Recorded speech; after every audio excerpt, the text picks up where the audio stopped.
Hello guys, বং কিচেনে আপনাদের সবাইকে স্বাগত। আজকে নিয়ে চলে এসেছি রুই মাছের তরকারি, ভাত আর বেগুন ভাজা নিয়ে আজকে আমরা চলে এসেছি। আর এদিকে আমরা মাছটাকে ভেজে নিচ্ছি এখন নুন আর হলুদ দিয়ে। এই যে দেখতে পাচ্ছেন আমাদের মাছটা ভালো করে ভাজা হয়ে গেছে। এবার আমরা এটা তুলে নিচ্ছি। এই যে এখানে আমাদের বাকি 3টে মাছ আছে, আমরা সেই 3টে মাছও ভেজে নিচ্ছি।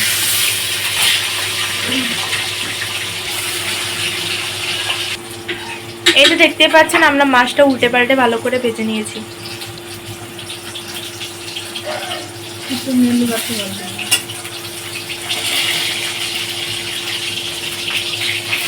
এই যে দেখতে পাচ্ছেন আমাদের মাছগুলো ভাজা হয়ে গেছে। এবার আমরা তুলে নিচ্ছি।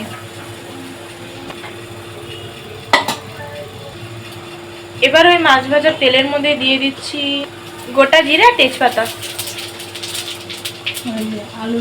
আর এখানে আমরা আগে থাকতে লম্বা লম্বা করে আলুগুলো কেটে রেখেছিলাম। এবার আমরা এই আলুগুলো দিয়ে দিচ্ছি। আর এখানে আমরা আগে থাকতে পেঁয়াজটাকে কুচিয়ে রেখে দিয়েছিলাম। এবার আমরা এটা দিয়ে দিচ্ছি।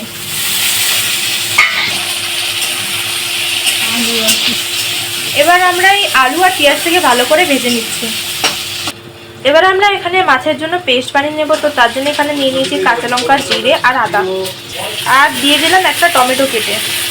আর এর মধ্যে দিয়ে দিলাম কিছু গোটা গরম মশলা, দারচিনি, লবঙ্গ, এলাচ আর গোলমরিচ। দিয়ে দিলাম সামান্য একটু জল। আলু আর পেঁয়াজটা আমরা ভালো করে ভেজে নিয়েছি। এবার দিয়ে দিচ্ছি হলুদ গুঁড়ো, শুকনো লঙ্কার গুঁড়ো,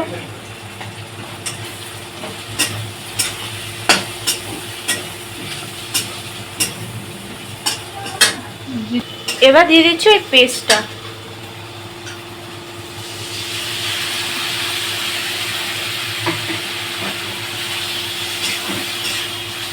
ভালো করে সব আমরা একসাথে করে কষিয়ে নিচ্ছি।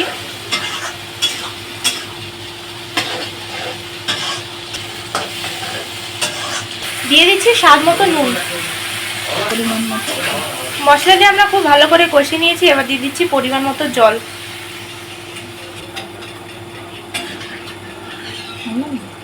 আর এদিকে আমরা বন্ধুরা দেখতে পাচ্ছেন ভাত বসিয়ে দিয়েছিলাম, আমাদের ভাতটা হয়ে গেছে। এবার নামিয়ে নিচ্ছি। এখানে এবার আমরা বেগুনগুলো ভেজে নেব। তো তাই জন্য এখানে আমরা আগে থাকতে বেগুনগুলো কেটে রেখে দিয়েছিলাম। এবার দিয়ে দিচ্ছি নুন, দিয়ে দিচ্ছি হলুদ গুঁড়ো, আর দিয়ে দিচ্ছি সামান্য চিনি।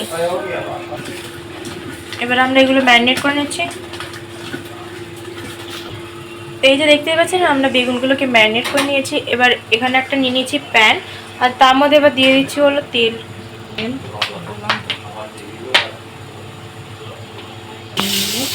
তেলটা আমাদের গরম হয়ে গেছে। এবার দিয়ে দিচ্ছি বেগুনগুলো।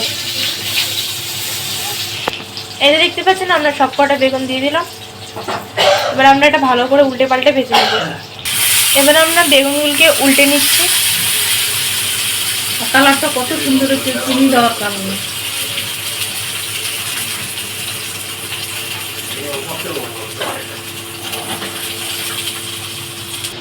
এবার আমরা এই ভাজা মাছগুলো দিয়ে দিচ্ছি।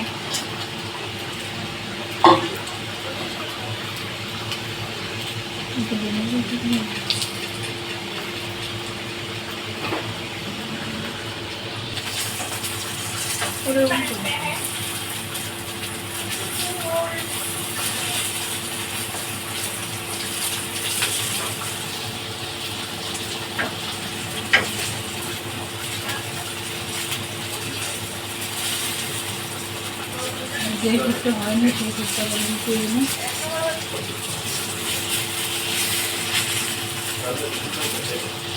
এই যে দেখতে পাচ্ছেন আমাদের সবকটা বেগুন খুব ভালোভাবে ভাজা হয়ে গেছে। এই যে দেখতে পাচ্ছেন আমাদের আলু দিয়ে রুই মাছের ঝোলটা পুরোপুরি রেডি হয়ে গেছে। এবার আমরা এটা নামিয়ে নেব।